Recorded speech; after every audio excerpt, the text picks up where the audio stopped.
Hola a todos, Manuel Rodríguez de este lado, trayendo un comentario, una perspectiva, una opinión, creo yo, basada en la Biblia, o en mi entendimiento de la Biblia, respecto de esa temática tan controversial que es el diezmo, que es objeto de reticencia en ciertos sectores del cristianismo, aprobación en otros, crítica sobre todo externa y en un pequeño sector interna del cual soy practicante, y que voy a presentar una especie de argumento, apología si ustedes quieren.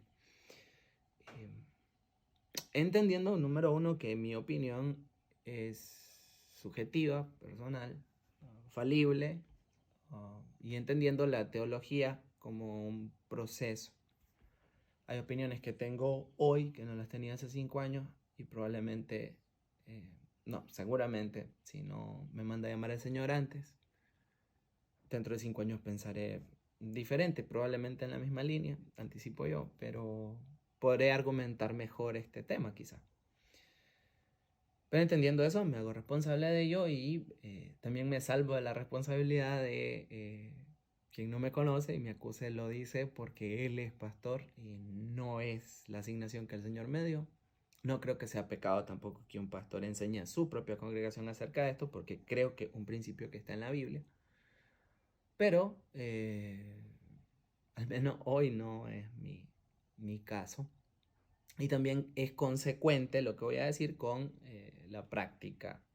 Pertenezco a una iglesia, Casa de Dios Puertas del Cielo, en el Rosario, Carazo, Nicaragua. Ah, y si bien mi entendimiento del diezmo no es el mismo que cuando empecé hace ya casi 2 décadas, eh, sigue siendo una práctica habitual, o dando un pequeño, ¿cómo se llama? Un pequeño, lo que cuando adelantan las películas, un pequeño, tiene un nombre eso, ahí lo voy a poner abajo, pero un pequeño eso. eh, yo doy más del diezmo, es mi caso, y no es una cuestión de obligación, aunque por otro lado sea una cuestión de obligación, según lo que entiendo de la Biblia. El tema central, de hecho lo estuve enseñando hace unos días en una de nuestras iglesias locales, a petición de la propia iglesia. Lo dividí en 8 partes, ¿ya? En 8 partes, para que se tenga un entendimiento más holístico, más amplio, de ciertos temas periféricos que influyen directamente en la práctica, en la generación del TikTok, del reel de 30 segundos, del clickbait, donde tenés que captar la atención rápido porque el nivel que tienen las personas para concentrarse hoy por hoy es muy corto. De todas maneras, renuncio a ello. La gente quiere una respuesta corta de sí o no, así definitivo, para un tema que es amplio y que tiene eh, bastante grises, bastante avenidas de debate y preguntas necesarias. Los extremos se dan muchísimo con este tema. Entonces lo consideré necesario para enseñarles que el tema más amplio, más allá del diezmo, es la honra a los siervos del Señor, la honra a la gente que le trabaja al Señor. Entonces por eso lo dividí en ese punto. Voy a hacer este video de corrido y luego lo voy a cortar en las 8 partes, pero entiendo yo que es mejor ver el argumento más amplio, el argumento más completo. Y repito, con el riesgo de que solo se vea una parte y no la otra. Esta no es una guía exhaustiva, ni yo tengo todas las respuestas. Entiendo que hay creyentes llenos del Espíritu Santo, nacidos de nuevo, con mucho conocimiento de la Escritura, que no están a favor del diezmo y puedo convivir con ellos. Y bien, si le sirve, tómelo. Siéntase libre de preguntar, cuestionar, criticar en el buen sentido de la palabra y de diferir. No pasa nada. Pero bueno, esta es mi argumentación a favor de la práctica del diezmo. El primer punto, abordar dentro de esto es el principio del trabajo, ¿sí? Dios quiere que todos trabajemos, ¿ok? El trabajo como tal es una de las labores, instituciones, si ustedes quieren, que se establece para el ser humano desde antes de la caída. En Génesis capítulo 2, versículo 15, si no me equivoco, dice la Biblia que el Señor plantó un jardín en Edén y que puso allí a Adán para labrarlo y guardarlo. Entonces el trabajo existe desde antes de la caída. Después de eso se fundó la familia. Sería un buen principio en ese punto. No debería buscar esposa si no tiene primero trabajo. Pero bueno, en fin.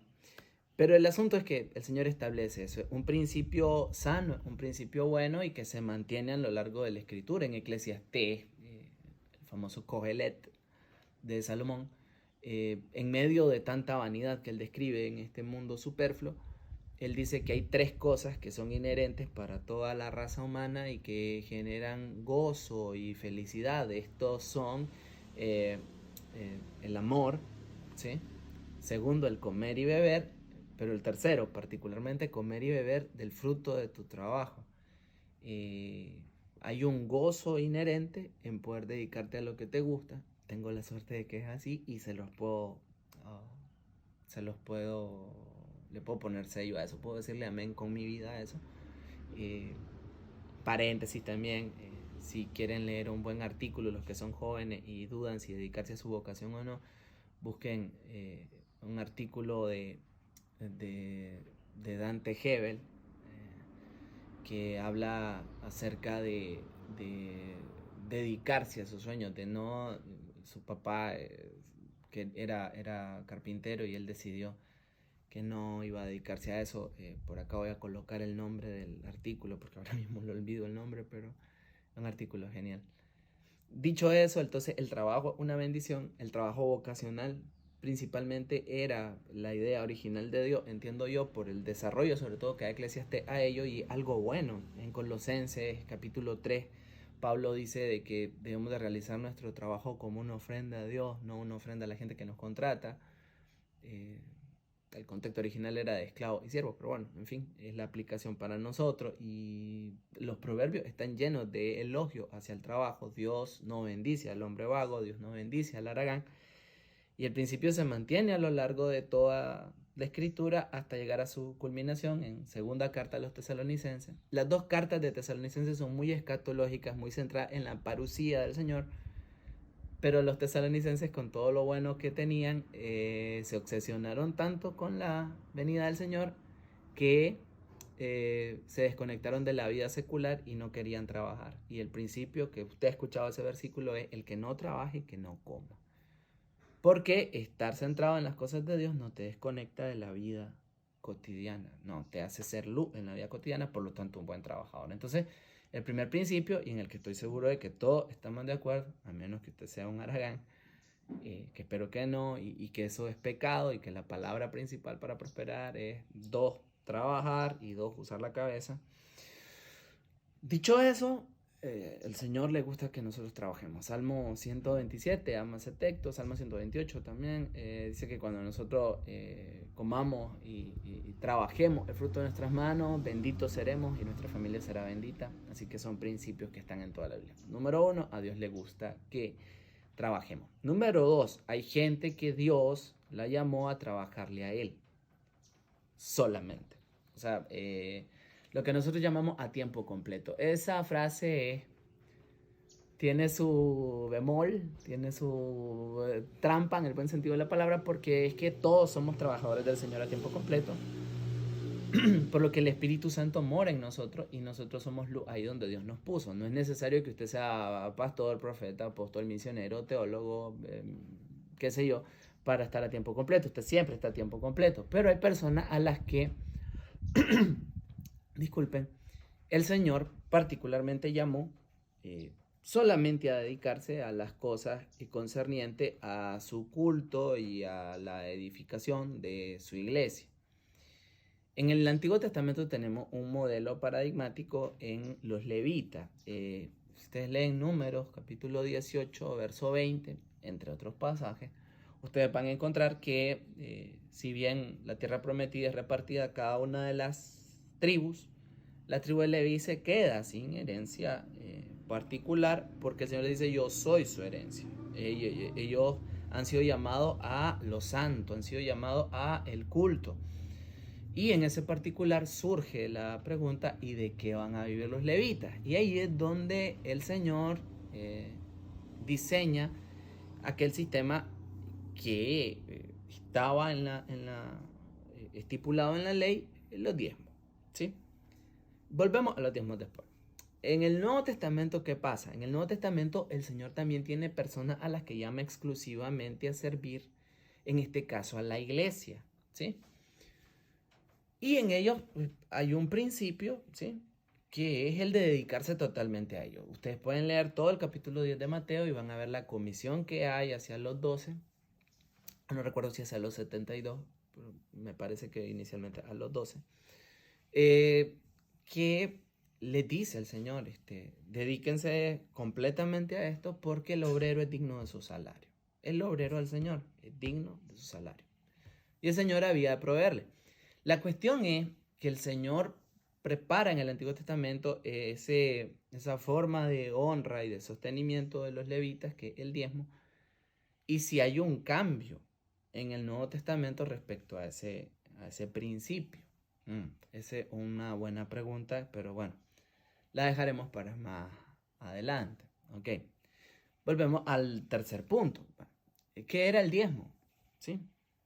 Bueno, hay que tener en cuenta que el Israel veterotestamentario era un Israel teocrático, donde no había una diferencia técnica entre ley civil y ley de Dios, como si lo hay para nosotros, que habitamos en países laicos, donde por un lado guardamos nuestra fe acorde a la palabra y por otro lado nos sometemos a leyes extrabíblicas siempre y cuando no contraigan los principios básicos de la Biblia, porque la Biblia sí lo indica, ¿sí? Esa división no existía en Israel. Hay al menos 4 tipos de leyes, de las 600 y resto que se emiten, que se dividen en leyes morales, en leyes ceremoniales, leyes apodícticas, leyes casuísticas, etc. Y bueno, tenemos al diezmo, ¿sí? El diezmo que es establecido, ¿sí?, como un sistema triple. Se trataba de el sustento de los levitas. Segundo, el mantenimiento del templo, el tabernáculo en el caso del desierto. Y de hecho hay más de 200 leyes de las 600 y pico que tratan acerca de la atención de necesidades de personas vulnerables, lo que hoy se conocería como justicia social. O sea, la ley tenía un especial énfasis en el huérfano, la viuda y el extranjero, el desamparado también, el pobre.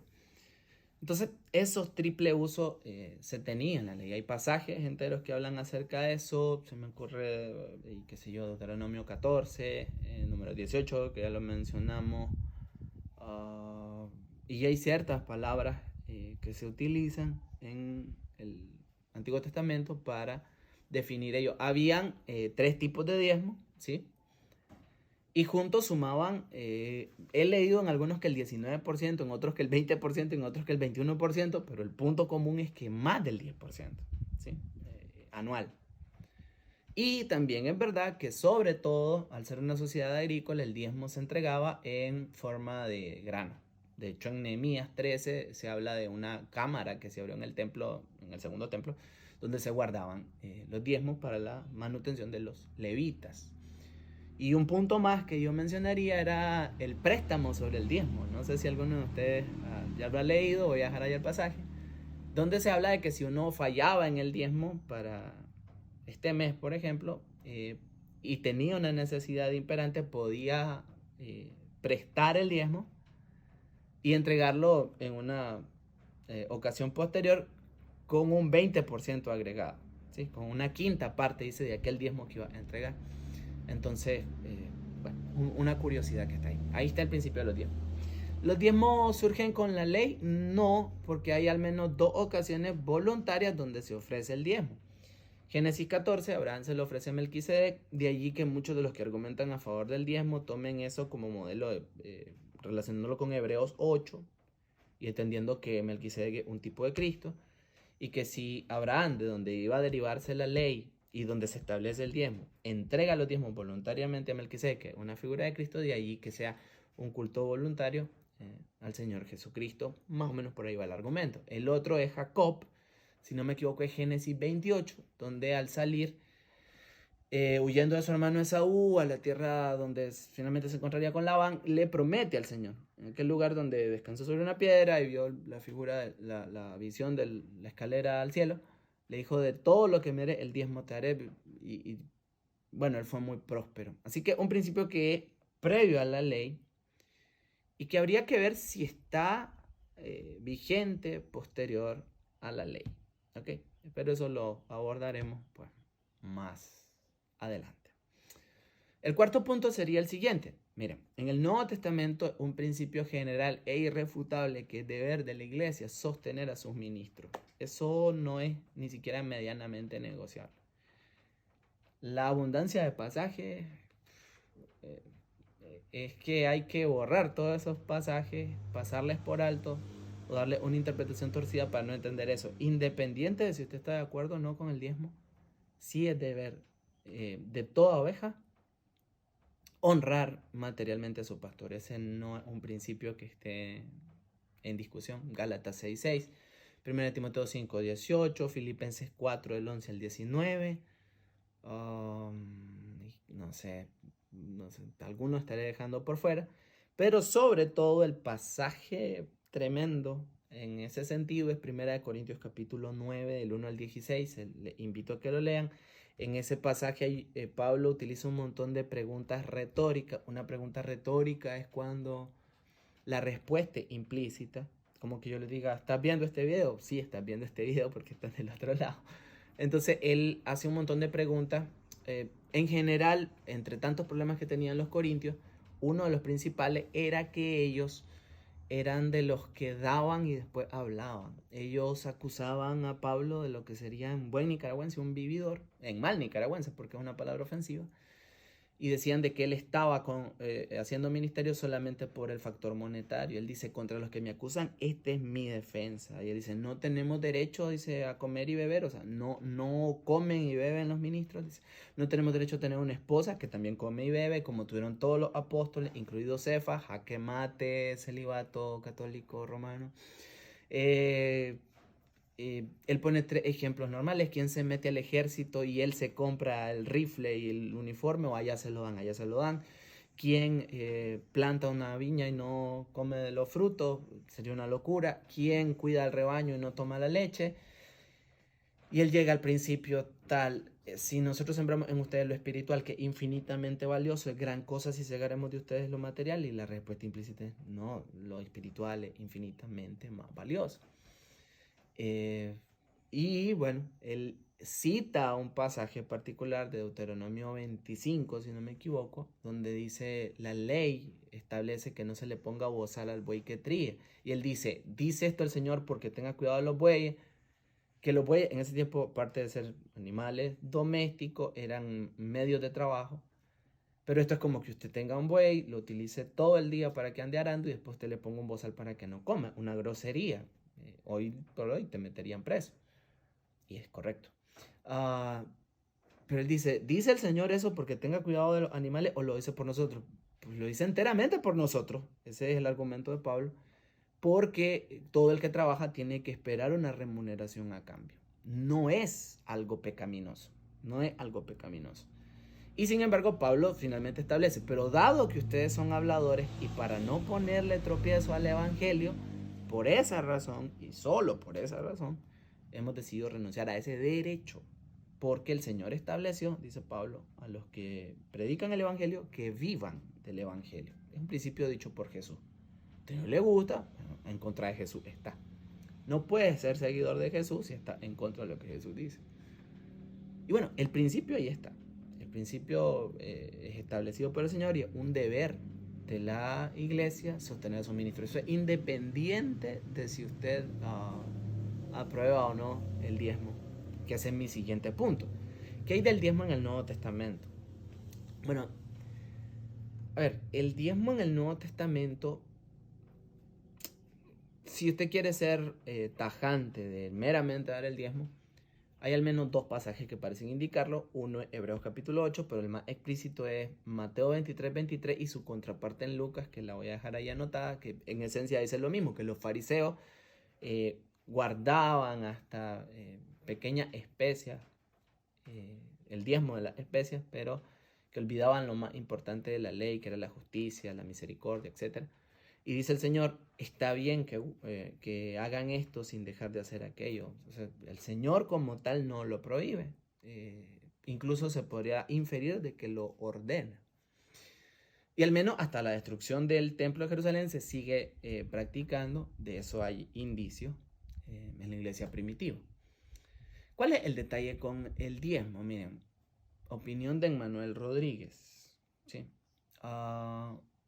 Cuando alguien me dice, yo diezmo, creo que es una persona que es un bebé en Cristo, porque la tónica general del Nuevo Testamento es llevar la ley a un... Jesús dice, por ejemplo, respecto a los pecados, ustedes oyeron que fue hecho no matarás. Yo les digo que desde que se enojan con su hermano ya son culpables.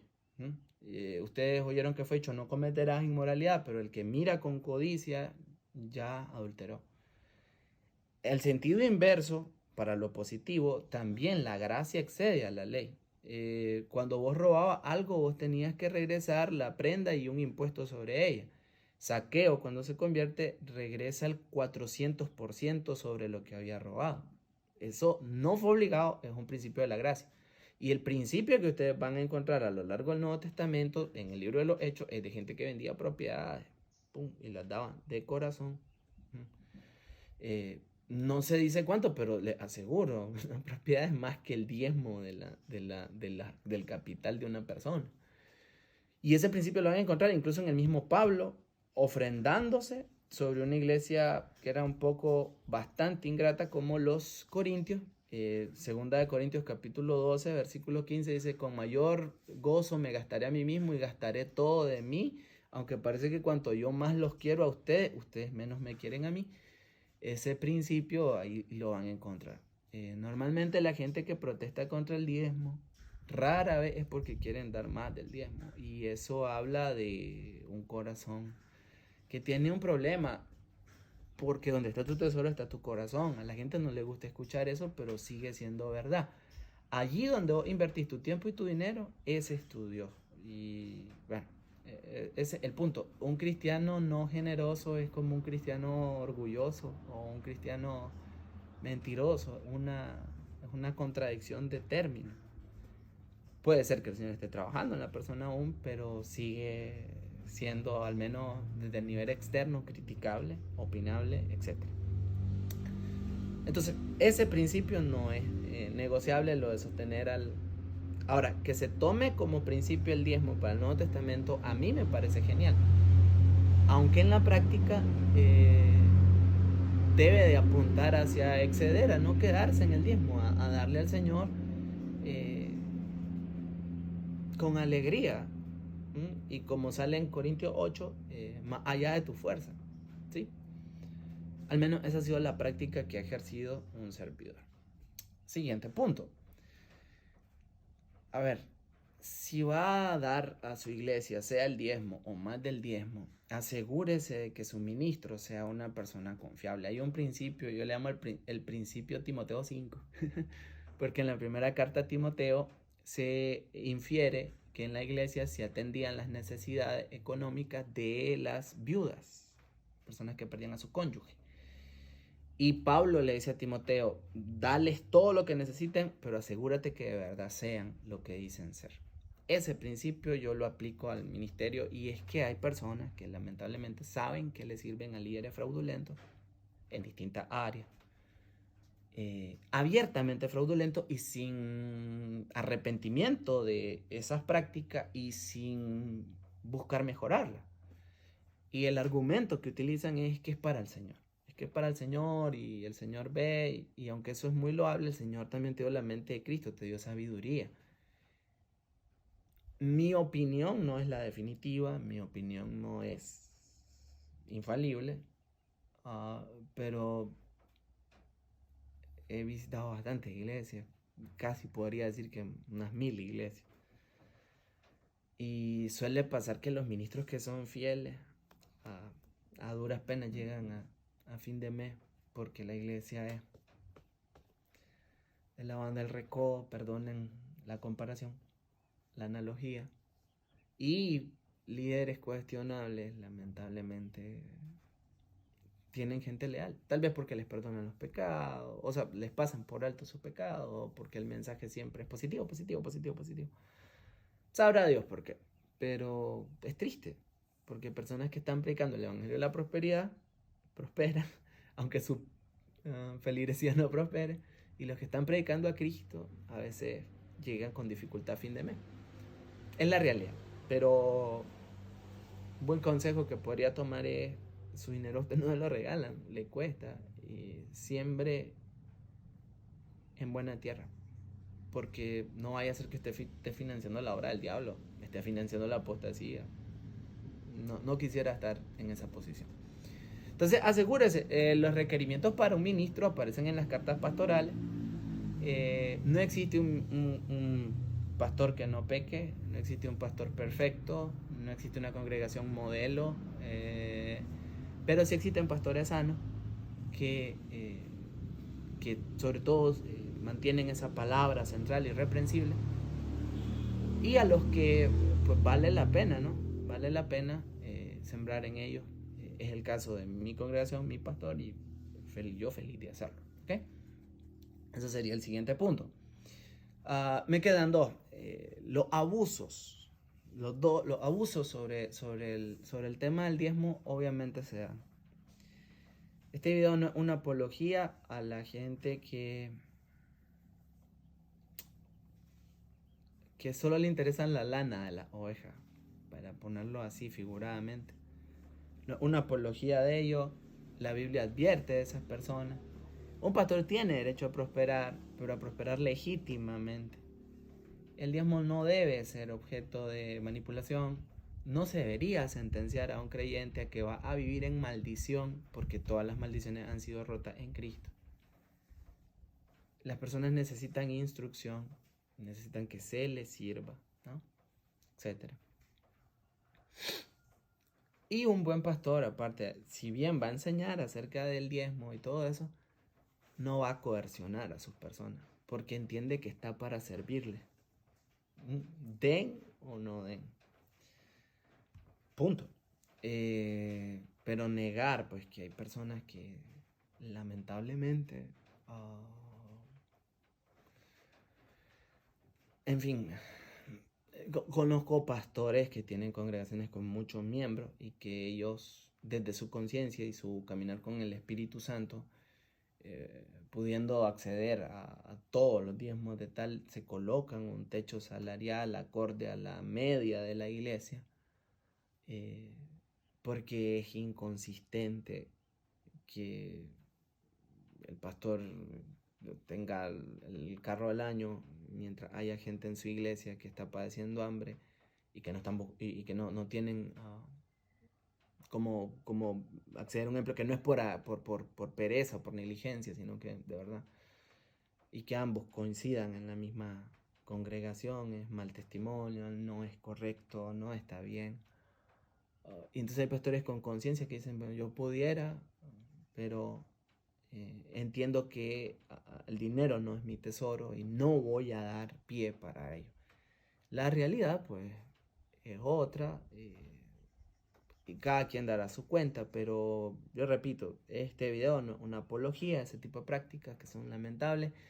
Están atestadas las redes sociales de personas sin escrúpulos, realmente sin temor de Dios, que a medio púlpito llaman a alguien y le quitan una casa, o qué sé yo, le lavan el cerebro a las personas con estos cantos de sirena del falso evangelio de la prosperidad.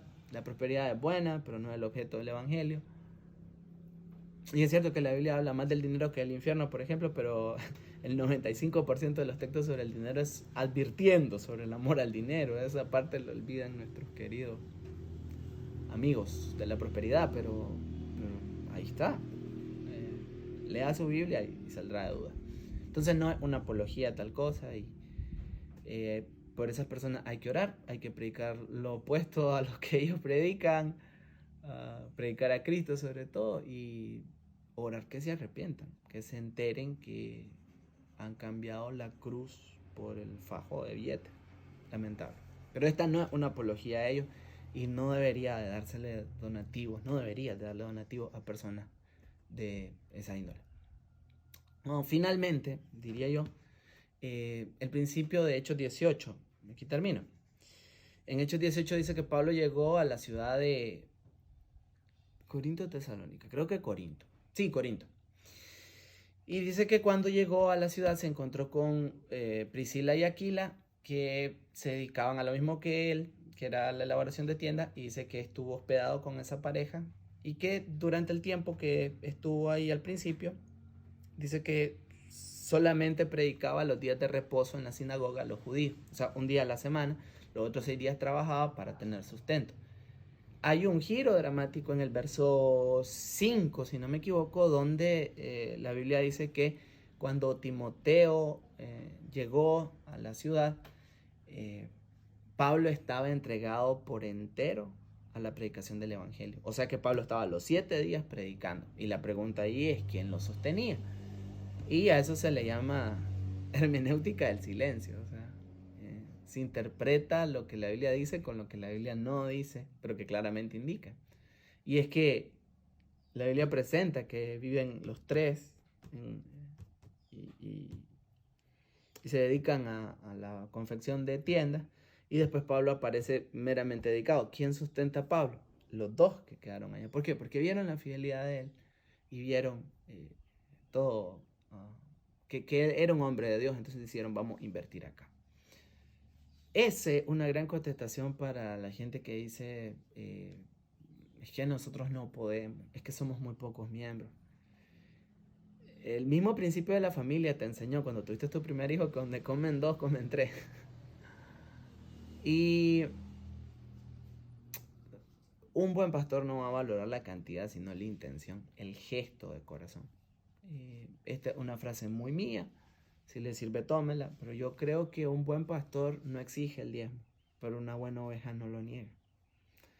Y ahí tenés a Pablo, como muchos pastores fieles, que porque la iglesia no suple la parte económica, tienen que tener su empleo y después encima atender la labor pastoral. Y para el que crea que la labor pastoral es no hacer nada, métase a ser pastor fiel y lo va a entender. Es orar por las personas, visitación, consejería, preparación de sermones, área administrativa y muchas veces hacer funciones dentro del culto. Hay pastores que ellos tocan el piano, ellos limpian, ellos esto, ellos lo otro, además de tener su trabajo porque la iglesia no responde. Es lamentable y debería de cambiarse eso. Yo repito, un buen pastor no exige el diezmo, no va a tener eso de llamar a las personas solo para cobrarle el diezmo o interesarse en las personas solo en proporción a lo que ellas pueden dar. Es un falso pastor, pero una buena oveja no lo niega. Y yo, como les repito, soy un practicante de ello y creo que el Señor lo aprueba. Esa es mi argumentación. A favor del diezmo, a favor de la honra, ahí están los 8 capítulos. Siéntense libres de comentar con respeto. Y nada, espero que les sea de bendición. Nos vemos en una próxima ocasión.